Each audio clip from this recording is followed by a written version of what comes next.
Storage area में कौन छिप कर बैठा है? इंडिया की खूबसूरती का तो जवाब नहीं, लेकिन इंडिया के बाहर भी ऐसे बहुत जगह हैं जो बहुत खूबसूरत है। ऐसी जगह जहां पर एकदम शांति है और छोटी छोटी वैली के किनारे एक छोटा सा आशियाना। लेकिन इन लोगों के रीति रिवाज हमसे बहुत अलग है, वैसे ही इनके जीने का तरीका भी। ये कहानी है एक सुंदर पहाड़ियों से घिरे छोटे से देश न्यूजीलैंड की।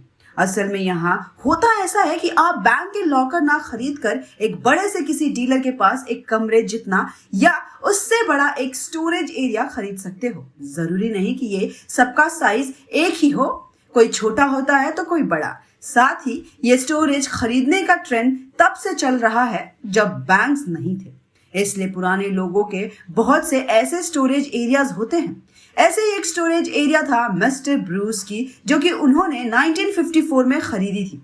इस कहानी की शुरुआत होती है मिस्टर ब्रूस की रोजमर्रा की नॉर्मल जिंदगी से, जहां वो एक सोफे पर बैठकर मूवी देखते देखते एक कुकिंग शो देख रहे होते हैं जिसमें मटन बनाने का तरीका सिखाया जा रहा होता है।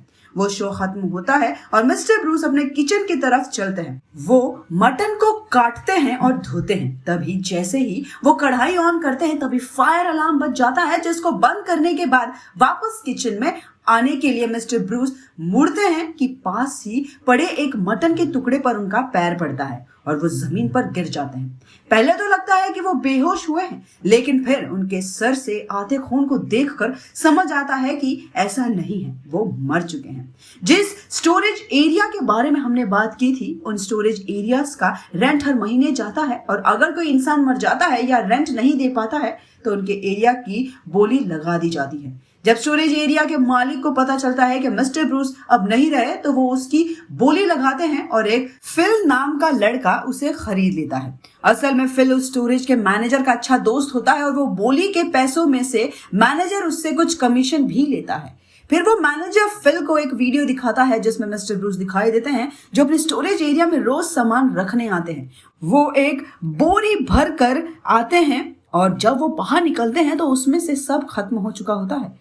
फिर उस वीडियो को नजरअंदाज कर देता है और उस गैरेज में से अपना सामान लेने के लिए चला जाता है। उसको जल्दी से जल्दी सामान बेचना था जिससे वो पैसे कमाकर अपना कर्ज उतार सके। फिर जब सामान ले जा रहा होता है तब उसे एक बूढ़ी औरत उसके पास आती है जिसने अपने स्टोरेज एरिया का रेंट किसी परेशानी के चलते 3 महीने से नहीं भरा था। उस एरिया को फिल ने ही खरीदा था। वो उससे रिक्वेस्ट करती है कि वो उसका स्टोरेज एरिया उसे एक बार देखने दे जिससे वो अपने पापा, पति और बच्चों के लेटर्स को ले सके, लेकिन फिल नहीं मानता। उन दोनों के बीच बहस होती है और फिल उस औरत से कहता है कि वो औरत उसे $1000 दे अगर उसे वो लेटर चाहिए तो। वो समझ जाती है कि फिल उसकी मजबूरी का फायदा उठाना चाहता है, लेकिन फिल भी किसी मजबूरी के चलते ही कर रहा था। लेकिन वो बूढ़ी औरत अब फिल से बदला लेना चाहती है। फिल सब इग्नोर करके मिस्टर ब्रूस के स्टोरेज एरिया को अच्छे से चेक करता है और वहां से उसे जो जो पहली नजर में काम का लगता है उसे वो अपनी मिनी ट्रक में लोड कर लेता है।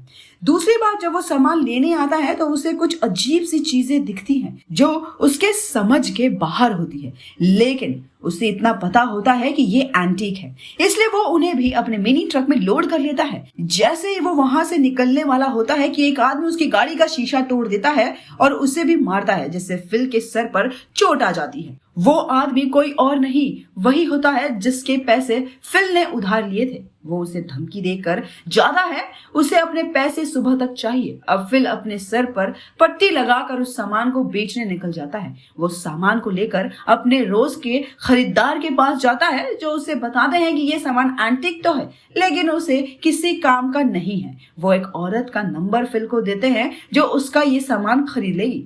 फिल उस औरत के घर जाता है जिसका नाम होता है मिसेस मारवोड। वो औरत उसके सामान को देखकर खुश हो जाती है, लेकिन उस सारे सामान में एक गोल टेबल जैसा होता है जिसे देखकर वो बताती है कि वो एक औजा बोर्ड है जो स्पेन के लोग इस्तेमाल करते हैं। औजा बोर्ड भूतों को बुलाने के लिए इस्तेमाल किया जाता है। जब मिसेस मार्वुड उसे देखती हैं तो वो उसके एक पार्ट को दबाती है। जैसे ही वो उसे दबाती है कि एक रैक खुल जाता है जिसमें बुक्स रखी होती है। वो बुक्स शैतान को बुलाने वाली होती हैं। मिसेस मार्वुड उनके एक्सपर्ट अपने एक दोस्त को बुलाती है और वो आकर फिल को बताते हैं कि ये बुक्स बहुत महंगी है, लेकिन उसका 4th पार्ट यहाँ नहीं है और वही सबसे महंगा बिकेगा।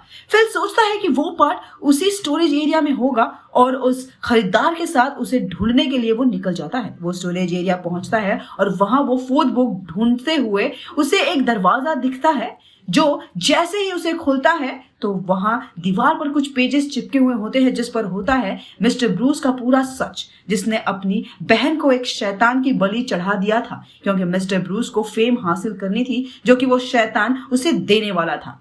जब वो दोनों अंदर जाते हैं तो उन्हें एक औरत दिखती है जो कि मिस्टर ब्रूस की बहन है, लेकिन फिल उस औरत को छोड़कर बुक को देखता है और उसे उठाने के लिए चला जाता है।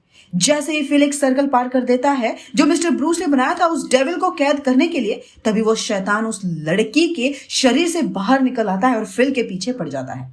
उस पूरी बिल्डिंग से निकलने का एक ही रास्ता है। जैसे तैसे फिल वहां पहुंच जाता है, लेकिन वो बूढ़ी औरत उस गेट जो उसकी आंखों के सामने बंद कर देती है। फिल उससे बहुत रिक्वेस्ट करता है, लेकिन वो मुस्कुराती हुई वहां से चली जाती है और फिल उस शैतान का शिकार बन जाता है। भूल भुलैया 3 की कहानी भी कुछ ऐसी ही हो सकती है।